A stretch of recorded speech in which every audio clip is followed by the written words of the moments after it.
Hello, welcome to my YouTube channel Biswajit Classroom. আজিৰ ভিডিঅ'ত মই ক্লাছ 10ৰ বিজ্ঞানৰ অধ্যায় 9 বংশগতি আৰু ক্ৰম বিকাশৰ আন এটা ভিডিঅ'লৈ উপস্থিত হৈছোঁ। আজিৰ পাৰ্টটোত আমাৰ ভিডিঅ' এই লেসনটো শেষ হ'ব। তেনেহ'লে আমি পলম নকৰাকৈ ভিডিঅ'টো আৰম্ভ কৰোঁ। আজিৰ আমাৰ টপিকটো হ'ল বিৱৰ্তন আৰু ক্ৰম উন্নতি একে নহয়। ক্ৰম উন্নতি মানে লাহে লাহে যেটো উন্নতি হৈ থাকে, প্ৰগ্ৰেছ হয়। আজি যিকোনো জীৱ আমাৰ এই পৃথিৱীখন যিখন অৱস্থাত বৰ্তমান আছে, এইটো লাহে লাহে ক্ৰম উন্নতিহে হৈছে। ওকে, এইটো আৰু বিৱৰ্তন একে নহয় বুলি কৈছে। কিদৰে একে নহয় বা কিয় একে নহয়, এই কথাখিনি আমি এই টপিকটো পঢ়িলে আমাৰ ক্লিয়াৰ হ'ব। খুব ইণ্টাৰেষ্টিং এইটো। এটা প্ৰজাতিৰ ফেমিলি ট্ৰী অংকন কৰোঁতে আমি কিছুমান কথা মনত ৰাখিব লাগিব। এই প্ৰক্ৰিয়াৰ প্ৰতিটো স্তৰত একাধিক শাখা আঁকিব পাৰি এই ফেমিলি ট্ৰীৰ পৰা। মানে এটা প্ৰজাতি, ধৰা মানুহৰ যেতিয়া ফেমিলি ট্ৰীটো আঁকিম, বা তোমালোকে নিজৰ ঘৰৰো আঁকিব পাৰা, ককাকৰ আৰু মা দেউতা, এইদৰে আমাৰ গৈ আঁকি থাকিব পাৰি ফেমিলি ট্ৰী। সকলো মোৰো এটা ফেমিলি আছে, তোমালোকৰ একেদৰে ফেমিলি আছে, মা দেউতা, মাৰ ফালৰ পৰা ভাই পেহী ল'ৰা ছোৱালী আছে, মামাৰ ল'ৰা ছোৱালী আছে, এইদৰে আমাৰ ফেমিলিখন বহুত ডাঙৰ হয়। এইটো মই নিজৰ এজন মানুহৰ ফেমিলিৰ কথা কৈছোঁ, ইয়াতে এটা প্ৰজাতিৰ ফেমিলি ট্ৰীৰ কথা কৈছোঁ।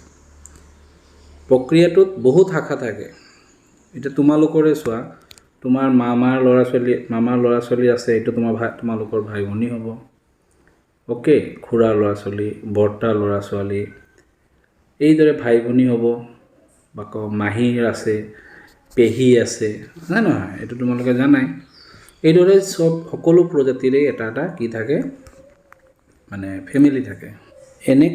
এনেকুৱা নহয় যে এটা প্ৰজাতি লুপ্ত হৈ নতুন প্ৰজাতিৰ সৃষ্টি হয়। এইটো আমাৰ ভুল কনচেপ্ট যে আমাৰ মানুহ প্ৰজাতিটো নষ্ট হৈ গ'ল বা ভেনিছ হৈ গ'ল, মানুহ নাই, তাৰ পৰা যে নতুন প্ৰজাতিৰ সৃষ্টি হয়, এনেকুৱা কোনো ঘটনা নাই। ধৰা হওক এটা নতুন প্ৰজাতিৰ সৃষ্টি হৈছে, ধৰা হওক নতুন প্ৰজাতিটোৰ এটা গোবৰুৱা, কিন্তু এইটোৱে ইয়াক নুবুজায় যে ইয়াৰ ফলত পুৰণি প্ৰজাতিটো নোহোৱা হৈ যাব। আমি এতিয়া যেনেকুৱা বন্ধাকবিৰ এটা উদাহৰণ আমি আগৰ ভিডিঅ'ত পাইছিলোঁ, বনৰীয়া বন্ধাকবিৰ পৰা ফুলকবি, ওলকবি, ব্ৰকলি এইবোৰ ওলাইছে। এইটোৰ অৰ্থ এইটো নুবুজায় যে বনৰীয়া বন্ধাকবিটো একেবাৰে শেষ হৈ গ'ল, শেষ হৈ তাৰ পৰা নতুন প্ৰজাতিৰ সৃষ্টি হোৱা নাই। মানে গোবৰুৱাৰ আমি এটা এক্সাম্পল এই কিতাপত দিছে, যেতিয়া ৰঙা ৰঙৰ গোবৰুৱাৰ পৰা লাহে লাহে বিভিন্ন কাৰণত, প্ৰাকৃতিক নিৰ্বাচন আছিলে, জিনীয় পদ্ধতি আছিলে, এইবোৰ কাৰণত তাত আমাৰ কি পাইছিলোঁ আমি, সেউজীয়াটোৱে এটা এডভান্টেজ পাইছিলে যে সেউজীয়া ৰঙৰ গোবৰুৱাটো পাতৰ ৰঙৰ লগত মিল হৈছিলে। ওকে, মিল হোৱা কাৰণে কাউৰীয়ে দেখা নাপাইছিলে, দেখা নোপোৱাৰ কাৰণে সিহঁতে এটা এডভান্টেজ পাইছিলে প্ৰাকৃতিক নিৰ্বাচনৰ কাৰণে। আৰু কেতিয়াবা ঘটনা এটা হৈ গৈছিলে, ছাপ'জ হাতীয়ে গছকি দিলে আৰু ৰঙাবোৰ বাচি গ'ল, সেউজীয়াবোৰ মৰি গ'ল, এইদৰেও এটা ঘটনা হ'ব পাৰে। বা জিনৰ প্ৰভাৱ হৈছিলে, এটা জিনৰ পৰা আৰু এটা অঞ্চল, আমি যেনেকুৱা পাহাৰ আঁকি দেখিছিলোঁ, এই অঞ্চলতেই থাকি গ'ল, তাতে ইমান গছ গছনি আছিলে মানে।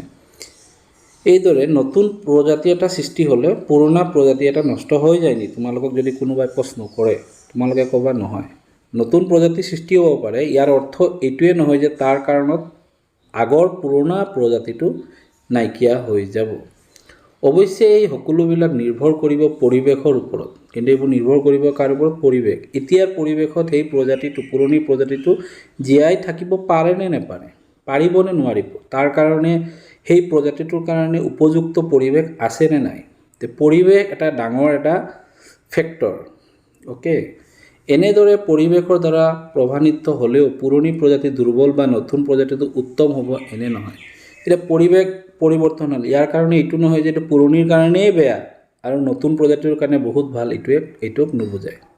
চোৱা, কথাবোৰ কিন্তু ইমান ইজি নহয়, অলপ ডিপলি আমি চিন্তা কৰিব লাগিব। নতুন প্ৰজাতি আহি গ'ল বুলি যে সেই প্ৰজাতি একদম বহুত ভাল, বহুত এডভান্টেজ পাব এই পৰিৱেশত, এইদৰে আমি থিৰাংকৈ ক'ব নোৱাৰোঁ। প্ৰাকৃতিক নিৰ্বাচন ডেট মিনছ নেচাৰেল চিলেকশ্যন আৰু জিনীয় ঢাল, এই বিষয়ে মই আগতে আলোচনা কৰিছোঁ। ফলত প্ৰজাতিৰ আবাদীৰ সৃষ্টি হয়, কিন্তু নতুন প্ৰজাতি আৰু মূল প্ৰজাতিৰ লগত প্ৰজনন ক্ৰিয়া সংঘটিত নহয়। দেখিছা, কথাটো একদম ইম্পৰ্টেণ্ট, মনত ৰাখিবা। এই কথাটো খুব ইম্পৰ্টেণ্ট কথা। কিহৰ কাৰণে? প্ৰাকৃতিক নিৰ্বাচন আৰু জিনীয় ঢাল, ফলত প্ৰজাতিৰ আবাদীৰ সৃষ্টি হয়, কিন্তু নতুন যিটো প্ৰজাতি হ'ব মূল প্ৰজাতিৰ লগত প্ৰজনন ক্ৰিয়া সংঘটিত নহয়। মানে প্ৰজনন নহ'ব, এটা প্ৰজাতিৰ পৰা যেতিয়া নতুন এটা বেলেগ একদম একেবাৰে নতুন প্ৰজাতি, তাৰ ক্ৰমজমৰ সংখ্যাটো বেলেগ হ'ব, তাৰ DNA-ত বহুত পাৰ্থক্য আহি যাব, আমি পাইছোঁ, তেতিয়াহে আমি নতুন প্ৰজাতি সৃষ্টি হৈছে বুলি ক'ম। যেতিয়া দুটা প্ৰজাতি, এটাৰ পৰা নতুন এটা প্ৰজাতি সৃষ্টি হৈছে, যেতিয়া দুটা প্ৰজাতিৰ মাজত কি নহ'ব আৰু প্ৰজনন নহ'ব। প্ৰজনন নহ'ব কিয়? কাৰণ ক্ৰমজমৰ সংখ্যা নিমিলে, DNA-ৰ বৈশিষ্ট্য নিমিলে, DNA-ৰ বহুত সাল সলনি ঘটি যায়। অ'কে, সেইকাৰণে চিম্পাঞ্জীৰ বিৱৰ্তনৰ ফলত মানুহৰ উৎপত্তি হোৱাটো সত্য নহয়। তোমালোকে সৰুৰ পৰা শুনি আহিছা, আমাৰ পূৰ্বপুৰুষ বোলে চিম্পাঞ্জী, আমাৰ ডেট মিনছ মানুহৰ, কিন্তু এইটো সত্য নহয়। ফলত প্ৰজাতি আবাদী, সেইকাৰণে চিম্পাঞ্জী বিৱৰ্তনত মানুহৰ উৎপত্তি হোৱাটো সত্য নহয়। ইয়াৰ পৰিৱৰ্তে বহু যুগ আগতে চিম্পাঞ্জী আৰু মানুহৰ পূৰ্বপুৰুষ, ইয়াৰ পৰিৱৰ্তে তোমালোকে এইটো চিন্তা কৰিব পাৰা, বহু যুগ আগত মানুহ আৰু চিম্পাঞ্জীৰ পূৰ্বপুৰুষ একে আছিল, মানে একেটা প্ৰজাতিৰ পৰাই এই দুটা প্ৰজাতি। যেনেকৈ বনৰীয়া বন্ধাকবিৰ পৰা আমি কি পাইছিলোঁ? ফুলকবি পাইছিলোঁ, ওলকবি পাইছিলোঁ। এতিয়া ওলকবিৰ পৰা আকৌ বন্ধাকবি নহ'ব, এইটো বেলেগ, আৰু ওলকবিৰ পৰা আকৌ বনৰীয়া বন্ধাকবিও নহ'ব। অ'কে, মানে পূৰ্বপুৰুষটো বনৰীয়া বন্ধাকবি। ঠিক তেনেদৰে চিম্পাঞ্জী আৰু মানুহৰ পূৰ্বপুৰুষটো একে আছিল বুলি ক'ব পাৰোঁ, কিন্তু চিম্পাঞ্জী আৰু চিম্পাঞ্জীৰ পৰা মানুহ আহিছে, এই কথাটো সঁচা বুলি আমি ক'ব নোৱাৰোঁ। এই পূৰ্বপুৰুষ চিম্পাঞ্জী বা মানুহৰ দৰে একে নহয়। যিজন পূৰ্বপুৰুষৰ পৰা মানুহ আৰু চিম্পাঞ্জীৰ উৎপত্তি হৈছিল, মানে বিৱৰ্তনৰ ফলত লাহে লাহে লাহে লাহে লাহে লাহে, সেইটো কিন্তু সেই প্ৰজাতিটোৰ লগত এতিয়া চিম্পাঞ্জী আৰু আমাৰ মানুহৰ কোনো মিল নাথাকিব, একে নহয়, আমি প্ৰজনন কৰিব নোৱাৰিব। তাৰোপৰি প্ৰথম স্তৰত এই পূৰ্বপুৰুষৰ পৃথকীকৰণৰ সময়ত বৰ্তমানৰ চিম্পাঞ্জী আৰু মানুহৰ উৎপত্তি হোৱা নাছিল। এইটো এটা ইম্পৰ্টেণ্ট কথা। প্ৰথম পৃথকীকৰণ হৈ পেলাই যে পূৰ্বপুৰুষৰ পৰা ডাইৰেক্ট মানুহ আৰু চিম্পাঞ্জী সৃষ্টি হৈছে, এইটো নহয়। বহুত সলনি হৈছে, বহুত তাতে বিৱৰ্তন হৈ এই দুটা জীৱৰ সৃষ্টি হৈছে। তাৰ সলনি এই দুয়োটা প্ৰজাতি পৃথকে পৃথকে বিৱৰ্তন হৈ আজিৰ অৱস্থা পাইছে। দৰাচলতে বিৱৰ্তনৰ ক্ষেত্ৰখন কোনো প্ৰকৃত ক্ৰমোন্নতি দেখা নাযায়। সেইকাৰণে কৈছিলে বিৱৰ্তন আৰু ক্ৰম উন্নতিটো একে নহয়, ৰিয়েল প্ৰগ্ৰেছ। ক্ৰম উন্নতি মানে, ক্ৰম মানে কি? ক্ৰম মানে 1ৰ পিছত 2 আহিব, 2ৰ পিছত 3 আহিব, 3ৰ পিছত 4 আহিব, 4ৰ পিছত 5 আহিব, মানে চিৰিয়েল নাম্বাৰটোকে ক্ৰম উন্নতি কয়। কিন্তু বিৱৰ্তনটো এনেকুৱা নহয় যে এইটো আমাৰ পূৰ্বপুৰুষ, তাৰ পৰা চিম্পাঞ্জী আহিলে, চিম্পাঞ্জীৰ পৰা মানুহ আহিলে, মানুহৰ পৰা বেলেগ আহিব, এইদৰে কোনো ক্ৰম উন্নতি নাই। ৰিয়েল ক্ৰম উন্নতি কোনো বস্তু নাই। বিৱৰ্তনৰ ক্ষেত্ৰখন বেলেগ আৰু ক্ৰম উন্নতি কথাটোৰ অৰ্থ বেলেগ। ক্ৰম উন্নতিৰ ইংৰাজীত ৰিয়েল প্ৰগ্ৰেছ বুলি ইয়াতে কৈ দিছে, চোৱা, ৰিয়েল প্ৰগ্ৰেছ। বিৱৰ্তন হৈছে বৈচিত্ৰ্যতাৰ সৃষ্টি আৰু প্ৰাকৃতিক নিৰ্বাচনৰ দ্বাৰা ইয়াৰ ৰূপ নিৰূপণ। বিৱৰ্তনটো কি? বৈচিত্ৰ্যতা, মানে আমাৰ জীৱ বৈচিত্ৰ্যতা মানেতো বুজি পাইছা তোমালোকে, বায়'ডাইভাৰ্চিটি। এতিয়া স্কুলত প্ৰজেক্টটো বনাব দিয়ে তোমালোকক, বায়'ডাইভাৰ্চিটি তোমাৰ গাঁওখনত থকা যিমান গছ গছনি, উদ্ভিদ, জীৱ জন্তু, মানুহৰ বিভিন্ন প্ৰকাৰ আছে। চাবা, আমাৰ অসমীয়া যিবোৰ আহোম মানুহ, সিহঁতক দেখাত অলপ বেলেগ লাগে, নগা মানুহৰ অলপ বেলেগ লাগে, বেংগলী মানুহ অলপ বেলেগ, অসমীয়া কলিতা মানুহ অলপ বেলেগ, মণিপুৰী মানুহ বেলেগ, ৱেষ্ট ইণ্ডিজৰ মানুহবোৰ অলপ বেলেগ, আফ্ৰিকান মানুহতো মানুহেই, সিহঁতৰ মাজত প্ৰজনন হ'ব। কিন্তু এতিয়া যদি কোনোবা এজন ভাৰতৰ ছোৱালী এজনী ইংলেণ্ডৰ ল'ৰা এজনক বিয়া কৰালে, ল'ৰা ছোৱালী হ'ব, মানে প্ৰজনন হ'ব, মানে প্ৰজাতিটো আমাৰ একেই। কিন্তু পৰিৱেশৰ কাৰণে কি হ'ব? হাইটটো, গাৰ ষ্ট্ৰাকচাৰৰ যিটো বডি, যিটো ষ্ট্ৰাকচাৰ, আমাৰ গাৰ গঠনটো, চুলিৰ কালাৰ, হাইট, এইবোৰ চেঞ্জ হ'ব অনলি বিকজ অফ এনভাইৰনমেণ্ট, মানে অকল পৰিৱেশৰ প্ৰভাৱতহে চেঞ্জ হ'ব, কিন্তু DNA ক্ৰম'জম একে থাকিব, আমি একে প্ৰজাতি। আফ্ৰিকাৰ মানুহজনো যি প্ৰজাতিৰ আমিও একে প্ৰজাতিতে পৰিম। আমি দুজন বেলেগ, যদিও আমাৰ গাৰ ৰং বেলেগ, চুলিৰ কালাৰ বেলেগ, গাৰ গঠন কি চকু নাকটো চব একে আছে, ৰংটো বেলেগ হ'ব, চুলিৰ কালাৰটো বেলেগ হ'ব, চকুবোৰ চাইনিজবিলাকৰ চকুবোৰ অলপ সৰু হয়, সিহঁতৰ তাতে পৰিৱেশটো এনেকুৱা। কিন্তু চাইনিজ এজনৰ লগতো যদি ভাৰতীয় মূলৰ কোনোবাই বিয়া পাতি কৰে, ল'ৰা ছোৱালী হ'ব, প্ৰজনন হ'ব। আমি কৈছিলোঁ নতুন প্ৰজাতি কেতিয়া ক'ম? যেতিয়া দুটা জীৱৰ মাজত প্ৰজনন সম্ভৱ নহয়, তেতিয়াহে আমি ধৰি ল'ম যে নতুন প্ৰজাতি এটাৰ সৃষ্টি হৈছে। অ'কে, তে বিৱৰ্তনত ক্ৰম উন্নতিৰ দ্বাৰা জটিল দেহযুক্ত জীৱৰ উৎপত্তি হয়। বিৱৰ্তনত ক্ৰম উন্নতি মানে জটিল দেহযুক্ত জীৱ উৎপত্তি হয়। এনে নহয় যে জটিল দেহযুক্ত গঠনযুক্ত জীৱতকৈ সৰল দেহযুক্ত জীৱবোৰৰ যোগ্যতা সম্পূৰ্ণ হ'ব। এইটো এটা ইম্পৰ্টেণ্ট লাইন, এই কথাটো। এইটোৰ ওপৰত প্ৰশ্ন আহে।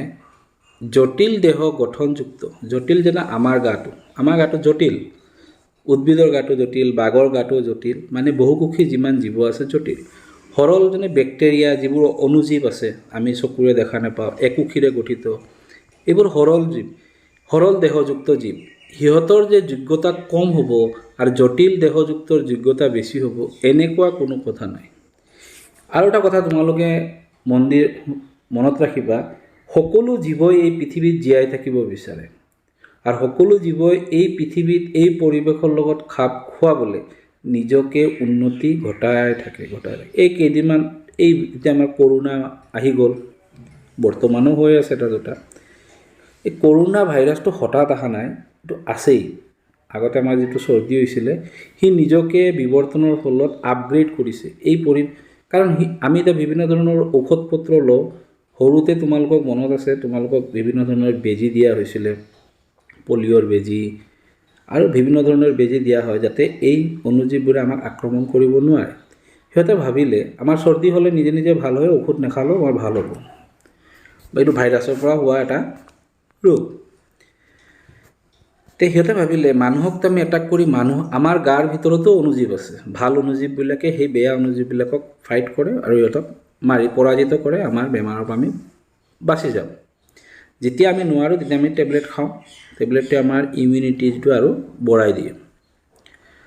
তেতিয়া এই অণুজীৱ আমিতো জীয়াই থাকিব লাগিব, সিহঁতে নিজে পাৱাৰফুল বনাই দিলে। মানে আমাৰ অণুজীৱে নোৱাৰা হ'ল, এনেকুৱা ঔষধো নাই যে যিবোৰে সেই অণুজীৱটোক মাৰিব পাৰে। সেইকাৰণে কৰোণাত বহুত মৰিলে। লাহে লাহেতো এতিয়া বেজী উলিয়ালে, অ'কে, তাক হৰাবৰ কাৰণে বেজী। এতিয়া আকৌ এইটো 100, 200, 300 বছৰ পিছত এনেকুৱা এটা ভাইৰাছ আহিব বা এনেকুৱা এটা অণুজীৱ আহিব, যি মানৱ জাতিটোক সংকটত পেলাব পাৰে। নট অনলি মানৱ জাতি, মাজে মাজে তোমালোকে সোৱাইন ফ্লু শুনিছিলা, গাহৰিবোৰ মৰি গৈছিলে, বাৰ্ড ফ্লু শুনা, এই বস্তুবোৰ এইদৰে হয়। ইয়াৰ পৰা আমি কি বুজিলোঁ? সৰল জীৱ হওক, জটিল জীৱ হওক, এইটো নহয় যে জটিল জীৱে বেছি জীয়াই থাকিব পাৰে পৃথিৱীখনত, এইদৰে নহয়। সকলোৰ যোগ্যতা সেইকাৰণে বহু আগতে আৱিৰ্ভাৱ হোৱা অতি সৰল দেহযুক্ত জীৱ এতিয়াও যোগ্যতাৰে প্ৰকৃতিত বৰ্তি আছে। আৰু এটা কথা মই আগৰ ক্লাছত কৈছিলোঁ, পৃথিৱীত জীৱ প্ৰথম অহা নাই, পৃথিৱীত অজৈৱ পদাৰ্থৰ পৰাহে জীৱৰ সৃষ্টি হৈছে। আমাৰ গাত কাৰ্বন আছে, গছতো কাৰ্বন আছে, যিকোনো প্ৰাণীত আমাৰ মূল উপাদানটো কাৰ্বন। অ'কে, সৰল জীৱবোৰ আগতে সৃষ্টি হৈছে, আমাৰ সৃষ্টি পৃথিৱীত পিছত হৈছে, যিমান জটিল জীৱ আছে। কিন্তু এতিয়া সৰল জীৱ জীয়াই আছে, এতিয়া অণুজীৱ বহুত জীয়াই আছে, কোনোতো মৰি যোৱা নাই। অণুজীৱবোৰ সৰল বেক্টেৰিয়াবোৰ আৰু বেছিহে থাকিব পাৰে। যিকোনো অস্বাস্থ্যকৰ পৰিৱেশত আমি গ'লে বেমাৰত পৰিম, সিহঁতে থাকিব পাৰে। একেবাৰে গৰম ওলাই আছে, তাতো থাকিব পাৰে। গভীৰ সাগৰৰ পানী, সাগৰৰ একদম গভীৰতম পানীত সিহঁতে থাকিব পাৰে। আনকি এণ্টাৰ্কটিকাৰ বৰফেৰে আবৃত অঞ্চলত বেক্টেৰিয়া জীয়াই থাকিব পাৰে। একেবাৰে বৰফেৰে আবৃত অঞ্চলতো বেক্টেৰিয়া কিন্তু জীয়াই থাকিব পাৰে। এই হিচাপে যদি আমি চাবলৈ যাওঁ, তে আমাৰ পৰা বেক্টেৰিয়াই শ্ৰেষ্ঠ। আমিতো একেবাৰে এণ্টাৰ্কটিকাৰ বৰফেৰে আবৃত অঞ্চলত থাকিব নোৱাৰিম। গৰম য'ত ওলায় তাতে আমি থাকিব পাৰিম, তাতে আমি ছাই হৈ যাম। বিৱৰ্তনৰ সৰ্বশ্ৰেষ্ঠ অৱস্থা মানুহ নহয়। আমি নিজকে চবে কয় ন, মানুহ সৰ্বশ্ৰেষ্ঠ জীৱ, আমিহে কওঁ, বাকী জীৱেতো আমাক নকয়, কাৰণ সিহঁতে ক'ব নোৱাৰে, সিহঁতৰ লেংগুৱেজটো বেলেগ, আমাৰ দৰে নহয়। আমি মানুহে নিজে নিজে কৈ লওঁ যে আমি সৰ্বশ্ৰেষ্ঠ। সেইকাৰণে মানুহে পৃথিৱীখন এতিয়া ধ্বংস কৰি আছে, বেলেগ জীৱই কিন্তু কৰা নাই। সেইকাৰণে আমি অলপ নিজকে সজাগতা আনিব লাগিব যে আমি সৰ্বশ্ৰেষ্ঠ মানুহ নহয়, বৰঞ্চ বিৱৰ্তনৰ ফলত সৃষ্টি হোৱা অসংখ্য সৰ্বশ্ৰেষ্ঠ অৱস্থা জীৱৰ অন্তৰ্গত এটা প্ৰজাতি। এই বিৱৰ্তনৰ ফলত সৃষ্টি হোৱা যিমান সৰ্বশ্ৰেষ্ঠ অৱস্থাৰ জীৱৰ অন্তৰ্গত আমি এটা প্ৰজাতিহে। এইদৰে বহুত প্ৰজাতি আছে। ইয়াৰ পৰা আমি কি গম পালোঁ, সৰল জীৱ এটাৰো যোগ্যতা জটিল জীৱতকৈ কম নহয়। সকলো জীৱই এই পৃথিৱীত জীয়াই থাকিব বিচাৰে। এতিয়া আমি আলোচনা কৰিম মানুহৰ বিৱৰ্তন। অ'কে, মানুহৰ বিৱৰ্তনটো এটা ইম্পৰ্টেণ্ট, হিউমেন ইভলিউশ্যন। আমাৰ কিদৰে আজি উন্নতি হৈছে এইটো দেখাইছে, ইয়াত কৈছে। আৰু মই আগৰ ভিডিঅ'টো কৈছিলোঁ, তোমালোকে ডিস্কভাৰী ছায়েন্স ডিস্কভাৰী চেনেলত চাবা, যদি এপিছ'ডবোৰ মই চাইছিলোঁ তোমালোকেও চাবা, পূৰা তাতে কাহিনীটো আছে, কিদৰে জীৱৰ এটা সৃষ্টি হৈছে, তোমাৰ মানুহৰ সৃষ্টি হৈছে ক'ব জানিব পাৰিব। আমি আগতে মই অলপ চাইছিলোঁ, তাতে মই পাইছিলোঁ যে আমি আগতে পানীত আছিলোঁ। অ'কে, স্তন্যপায়ী প্ৰাণী বুলি কোনো নাছিলে, আমি মাছৰ দৰে আছিলোঁ, মানে মাছ নহয়, আমি পানীত থকা এটা একোষী জীৱ আছিলোঁ। আৰু কালক্ৰমত যেতিয়া লাহে লাহে আমি মাটিত উঠিলোঁ, এতিয়াও চাবা ঘৰিয়ালবোৰ মাটিতো থাকে, পানীতো থাকিব পাৰে, ভেকুলীবোৰ থাকিব পাৰে।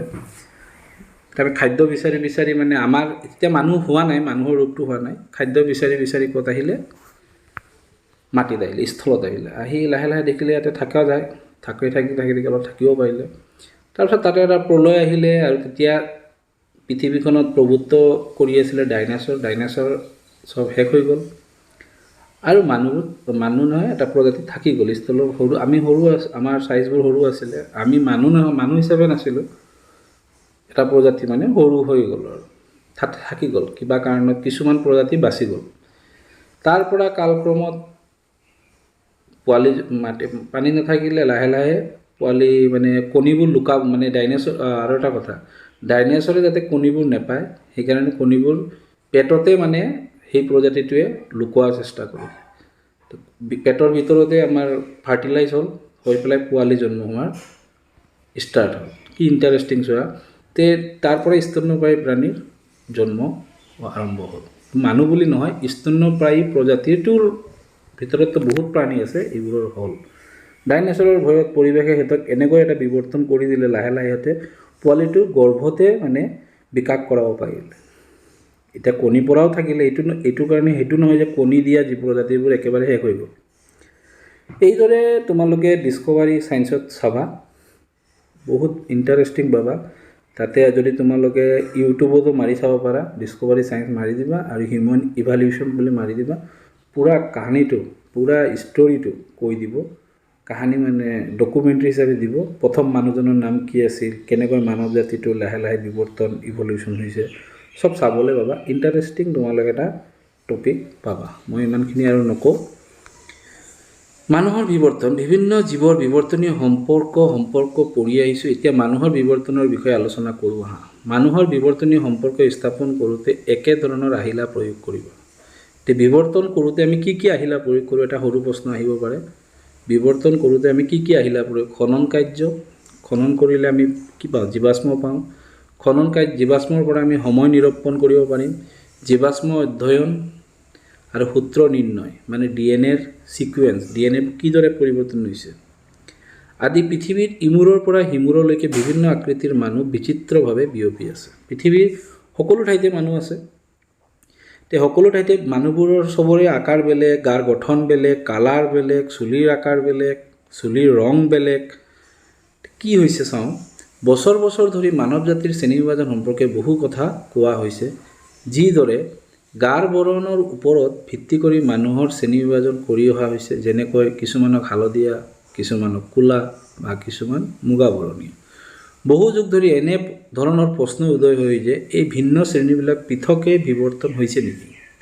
তোমালোকক মই সুধিলোঁ, এই যে বিভিন্ন আমাৰ ভাৰতবৰ্ষত থকা মানুহ, ইংলেণ্ডত থকা মানুহ, আফ্ৰিকাত থকা মানুহ, এতিয়া বেলেগ বেলেগকৈ সিহঁতৰ বিৱৰ্তন হৈছে নেকি।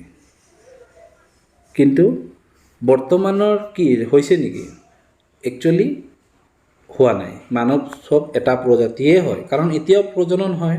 ইংলেণ্ডৰ মই যে অলপ আগত ক'লোঁ, আফ্ৰিকাৰ মানুহ এজনে যদি ভাৰতীয় মূলৰ মানুহ এজনৰ লগত বিয়া পাতে, ল'ৰা ছোৱালী হ'ব, প্ৰজনন সম্ভৱ, মানে হোৱা নাই একচুৱেলি। ভিন্ন ভিন্নভাৱে সিহঁতৰ বিৱৰ্তন হোৱা নাই। বৰ্তমানৰ সাক্ষ্য বিৱৰ্তনক স্পষ্ট সম্পৰ্কে ধাৰণা দিয়ে।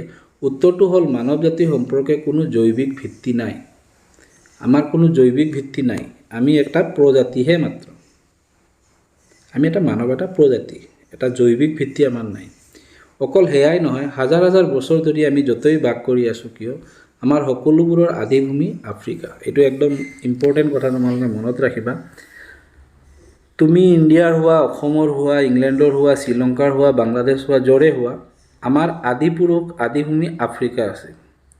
আগৰ মানুহতো ঘৰ বাৰী নাছিল, খাদ্য বিচাৰি, তাৰপিছত তোমালোকৰ ক'ত সুবিধা পোৱা যায়, ক'ত মানে খোৱাৰ বস্তু পোৱা যায়, ক'ত ওচৰত পানী পোৱা যায়, এইবোৰ বিচাৰি বিচাৰি মানুহ এক দল দল হৈ এই পৃথিৱীৰ আফ্ৰিকাৰ পৰা বিভিন্ন ঠাইলৈ গৈছিল। গৈ পেলাই লাহে লাহে মানুহে ভাবিলে ইমান ঘূৰি ঘূৰি কোনে খাব, স্থায়ী এটা অৱস্থান লাগে, খেতি কৰিব শিকিলে। সেইকাৰণে চাবা নদীৰ কিনাৰত, সাগৰ নদী এইবোৰৰ কিনাৰত মানুহৰ জনবসতিটো এতিয়াও বেছি মৰুভূমিৰ তুলনাত, হয়নে? আমাৰ যিমান গাঁও বসতি চবতে নদী আছে, অসমত আছে। আমাৰ এছিয়া মহাদেশৰ ওচৰত মানুহৰ সংখ্যাটো খুব বেছি। মানুহৰ আদিম প্ৰজাতিটোৰ নাম কি, এইটো পৰীক্ষাত আহে, চেপিয়ানছৰ। কি আহে? চেপিয়ানছৰ। চেপিয়ানছৰ এইটো নামটো তোমালোকে মনত ৰাখিবা, মানুহৰ আদিম প্ৰজাতিটোৰ নাম কি। আৰু ইংৰাজীটো মনত ৰাখিবা, হোমো চেপিয়েন্স। অ'কে, তো ক'লোৱেই মানুহৰ আদিম প্ৰজাতি হোমো চেপিয়ানছৰ। আৱাসভূমি আফ্ৰিকাতে আছিল বুলি সন্ধান কৰি ওলোৱা হৈছে। এইটো এইদৰে এনে কোৱা হোৱা নাই, এইটো সন্ধান কৰি ওলোৱা হৈছে। আমাৰ জিনীয় সাজ, আমাৰ জিনৰ যিটো ধাঁচ, যিটো মানে গঠন, এইটো ফুটপ্ৰিণ্টৰ পৰা আফ্ৰিকান মূলৰ বিষয়ে কিছু আভাস পাওঁ। আমাৰ জিনীয় সাজৰ পৰা বুজা যায় যে আমি কোন মূলৰ, একচুৱেলি আমি মানৱ প্ৰজাতিটোৱেই, মানৱ এটা জাতি হয়, এইটো একচুৱেলি এটা প্ৰজাতি মাত্ৰ। এইটো ক'ৰ পৰা আহিছে, একচুৱেলি আফ্ৰিকান মূলৰ পৰাহে আমি পাওঁ। বহু হাজাৰ বছৰৰ আগতে আমাৰ পূৰ্বপুৰুষে কিছুমান আফ্ৰিকাৰ পৰা আঁতৰি আহিছিল আৰু কিছুমান তাতেই বাস কৰিছিল। চোৱা, এতিয়াও আফ্ৰিকাৰ মানুহবোৰ আছে, তাৰ পৰা বেলেগ বেলেগ ঠাইলৈ, এছিয়া মহাদেশ, আমেৰিকা মহাদেশ, অষ্ট্ৰেলিয়া, এইদৰে আমাৰ যিবোৰ মহাদেশ আছে বা পৃথিৱীৰ বিভিন্ন ঠাইলৈ কালক্ৰমত মানুহবোৰ বিয়পি পৰিছিল। অ'কে, কালক্ৰমত বাসস্থান আফ্ৰিকাৰ ইমূৰৰ পৰা সিমূৰলৈকে বিয়পি পৰিছিল। ইয়াৰ ফলতে আফ্ৰিকাৰ পৰা লাহে লাহে এছিয়াৰ পশ্চিম অঞ্চল, তাৰ পৰা মধ্য এছিয়া, ইউৰেছিয়া, দক্ষিণ এছিয়া আৰু পূব এছিয়ালৈ মানুহৰ প্ৰৱৰ্তন হ'বলৈ ধৰে। ইয়াৰ পাছত ইণ্ডোনেছিয়াৰ দ্বীপসমূহৰ পৰা ফিলিপাইনলৈ, পাছত অষ্ট্ৰেলিয়ালৈ প্ৰব্ৰজন হয় আৰু বেৰিং অঞ্চলৰ পৰা আমেৰিকালৈ যায়। এনেকৈ মানুহবিলাক এটা মাত্ৰ পথত কেৱল যাত্ৰা কৰিব লাগে কাৰণেই কৰা নাছিল। খালি যাত্ৰা কৰিব লাগে বুলি নহয়, কেতিয়াবা দল বান্ধি আগবাঢ়ি যায়, কেতিয়াবা পিছুৱাই গৈ আছিল। কিছুমান আগবাঢ়ি গ'লে তোমালোকে যোৱা, আমি থাকোঁ, ইয়াতে থাকিম আমি। কেতিয়াবা পৰস্পৰৰ পৰা পৃথক হৈ পৰিছিল, কেতিয়াবা আকৌ একেলগে হৈ পৰিছিল। এনেকৈ আফ্ৰিকাৰ পৰা পৃথিৱীৰ ইমূৰৰ পৰা সিমূৰলৈ বিয়পি পৰিছিল। এইদৰে আজিৰ অৱস্থাটো গৈ পাইছে। পৃথিৱীত বাস কৰা আন প্ৰজাতিবোৰৰ দৰেই বিৱৰ্তনৰ মাজেৰে মানৱ জাতিটোৱে বিভিন্ন বাসস্থানত বসবাস কৰিব লৈছিল। পৃথিৱীত যেনেকৈ বিভিন্ন প্ৰজাতি আছে, এইদৰে মানৱ প্ৰজাতিটো বিৱৰ্তনৰ ফলত লাহে লাহে লাহে লাহে বিভিন্ন বাসস্থানত বাস কৰে। এইটোৱে আছিল কথাটো। গম পালা, আজি আমাৰ আদিম পুৰুষৰ বিষয়ে আমি গম পালোঁ আৰু আমাৰ আদিম পুৰুষৰ নাম গম পালোঁ আমি। এইটো পৰীক্ষাত আহে। তো তোমালোকে এইখিনিয়ে আছিলে চেপ্টাৰটো। এতিয়া এটা প্ৰথম প্ৰশ্নবোৰ আমি এতিয়া আলোচনা কৰিম আৰু কিছু এক্সট্ৰা প্ৰশ্ন দিম, ইয়াৰ পৰা মই দি দিম। বিভিন্ন মানুহৰ আকৃতি, বৰণ, অৱয়ব ভিন্ন যদিও একেটা প্ৰজাতিৰ অন্তৰ্ভুক্ত কিয়? এইটো এতিয়া মই ক'লোঁ, বৰণ, আকৃতি, অৱয়ব এইটো পৰিৱৰ্তন হৈছে অনলি বিকজ অফ, অকল পৰিৱেশৰ পৰিৱৰ্তনৰ কাৰণে। আমাৰ জিনৰ কোনো পৰিৱৰ্তন হোৱা নাই। কাৰণ প্ৰজাতিটোত একেটা প্ৰজাতিয়ে কেতিয়ালৈকে হ'ব, যেতিয়ালৈকে সিহঁতৰ মাজত প্ৰজনন হৈ থাকিব। এটা প্ৰজননটো সম্ভৱ। তোমালোকে জানাই কিমান মানুহে আমাৰ ইণ্ডিয়াৰ ল'ৰা এটাই আমেৰিকাৰ ছোৱালীক বিয়া কৰিলে, তাৰ পৰা ল'ৰা ছোৱালী হয়, প্ৰজনন হ'ব। সেইকাৰণে একেটা প্ৰজাতিতে অন্তৰ্গত। যদিও গাৰ ৰং নিমিলে, চুলিৰ ৰং নিমিলিব পাৰে, গাৰ গঠন নিমিলিব পাৰে, কিন্তু প্ৰজনন সম্ভৱ। যেতিয়ালৈকে প্ৰজনন সম্ভৱ আমি ক'ব নোৱাৰোঁ সেইটো বেলেগ প্ৰজাতি বুলি। সেইটোৱেই বেক্টেৰিয়া, মকৰা, মাছ, চিম্পাঞ্জীৰ ভিতৰত কোন প্ৰজাতিৰ জীৱৰ দেহৰ গঠন বিৱৰ্তনৰ দিশত অতি উচ্চ স্তৰ? আমি কাকো উচ্চ স্তৰ বুলি ক'ব নোৱাৰোঁ। এতিয়া তোমালোকে ক'ব পাৰা চিম্পাঞ্জী অলপ জটিল, চিম্পাঞ্জী বা মানুহ জটিল, এতিয়া মানুহৰ কথা কোৱা নাই। সকলো প্ৰজাতি এই পৃথিৱীত জীয়াই থাকিব পাৰে। আমি অলপ আগত পঢ়িলোঁ বেক্টেৰিয়াই কি গৰম একেবাৰে এণ্টাৰ্কটিকা যিটো বৰফেৰে আবৃত ঠাইতো থাকিব পাৰে। এই হিচাপে ক'লেতো বেক্টেৰিয়াই শ্ৰেষ্ঠ দেহৰ গঠন হিচাপে। কিন্তু সকলো জীৱৰে বেলেগ বেলেগ আছে, সকলো জীৱই এই পৃথিৱীত থাকিব পাৰে। সেইকাৰণে কোন উচ্চ স্তৰ আমি সঠিককৈ এইটো আমি ক'ব নোৱাৰিম, আৰু মানুহক আমি উচ্চ বুলি ক'ব নোৱাৰোঁ। এই দুটাৰ উত্তৰ মই লিখি দিম, মই জাষ্ট এনচাৰটো তোমালোকক বুজাই দিছোঁ। আজি যি বুজাইছিলোঁ তাৰ পৰাই এইটো উত্তৰটো আহি গ'ল। অ'কে, এতিয়া আমি এই দুটা এনচাৰ আমি এতিয়া ছল্ভ কৰিম। তেতিয়াহ'লে প্ৰশ্নৱলী পেজ নম্বৰ 158 প্ৰথম প্ৰশ্নটো কি? বিভিন্ন মানুহৰ আকৃতি, বৰণ আৰু অৱয়ব ভিন্ন যদিও একেটা প্ৰজাতিত অন্তৰ্ভুক্ত কিয়? আমাৰ মানুহৰ চাবা বৰণ বেলেগ হয়, আকৃতি বেলেগ হয়। বিভিন্ন অঞ্চলৰ মানুহবোৰৰ গাৰ গঠনটো, আকাৰ, আকৃতি, বৰণ, চুলিৰ ৰং বেলেগ বেলেগ হয়। আমাৰ ভাৰতবৰ্ষতে অসমতে বেলেগ বেলেগ অঞ্চলত অলপ বেলেগ বেলেগ ধৰণৰ মানুহ দেখা যায়। কিন্তু ফৰেনৰ কাণ্ট্ৰিৰ আমেৰিকাৰ মানুহবোৰ অলপ দেখাত বেলেগ, ইংলেণ্ডৰ মানুহবোৰ দেখাত বেলেগ, আৰবৰ মানুহবোৰ দেখাত বেলেগ। তথাপি সিহঁতক একেটা প্ৰজাতিতে কি অন্তৰ্ভুক্ত কৰা হয়? মই অলপ আগত তোমালোকক বুজাই দিছিলোঁ যে একেটা প্ৰজাতি তেতিয়ালৈকে হ'ব যেতিয়া সিহঁতৰ মাজত প্ৰজননটো সম্ভৱ। এতিয়া আমাৰ যদি ভাৰতবৰ্ষৰ কোনোবা এজনী ছোৱালী আমি আমেৰিকাত বিয়া দিলোঁ, তেতিয়া কি সেই তাই মা হ'ব নোৱাৰিব নেকি? সিহঁতৰ মাজত ল'ৰা ছোৱালী মানুহ জন্ম নহ'ব নেকি? হ'ব। মানে আমাৰ গাৰ ৰং পৰিৱৰ্তন হৈছে বা দেহৰ গঠন পৰিৱৰ্তন হৈছে, এইটো জলবায়ুৰ কাৰণে হৈছে, পৰিৱেশৰ কাৰণে হৈছে। কিন্তু জিনৰ কোনো পৰিৱৰ্তন হোৱা নাই। জিনীয় যিটো আমাৰ ঠাঁচ, যিটো ফৰ্মুলা, ডিএনএৰ যিটো সংখ্যা বা ক্ৰমজমৰ যিটো সংখ্যা, এইটো একেই আছে। আমাৰ গাত যিমান ক্ৰমজম, পৃথিৱীৰ সকলো মানুহৰ গাত একে ক্ৰমজম থাকিব। সেইকাৰণে দেহৰ ৰং এইবোৰ লৈ আমি ভাবিব নালাগে। যেতিয়া প্ৰজনন যদি নহ'লেহেঁতেন তেতিয়া আমি ক'লোহেঁতেন বেলেগ প্ৰজাতি বুলি। মই অলপ আগত বুজাইও দিছিলোঁ। এইদৰে লিখিবা, একে প্ৰজাতিৰ জীৱৰ মাজত প্ৰজনন ক্ৰিয়া হয়, আৰু যিহেতু বিভিন্ন অঞ্চলত বসবাস কৰা মানুহৰ মাজত প্ৰজনন হয়, এই কথাটো ক'লোঁ মই এতিয়া। গতিকে বিভিন্ন মানুহৰ আকৃতি, বৰণ আৰু অৱয়ব ভিন্ন যদিও একেটা প্ৰজাতিত অন্তৰ্ভুক্ত কৰা হয়। হৈ গ'ল, এইদৰে লিখিবা। 2 নম্বৰ প্ৰশ্ন, বেক্টেৰিয়া, মকৰা, মাছ আৰু চিম্পাঞ্জীৰ ভিতৰত কোন প্ৰজাতিৰ জীৱৰ দেহ গঠন বিৱৰ্তনৰ দিশত অতি উচ্চ স্তৰৰ? কিয় উচ্চ স্তৰৰ? কোনো জীৱই উচ্চ স্তৰৰ নহয়।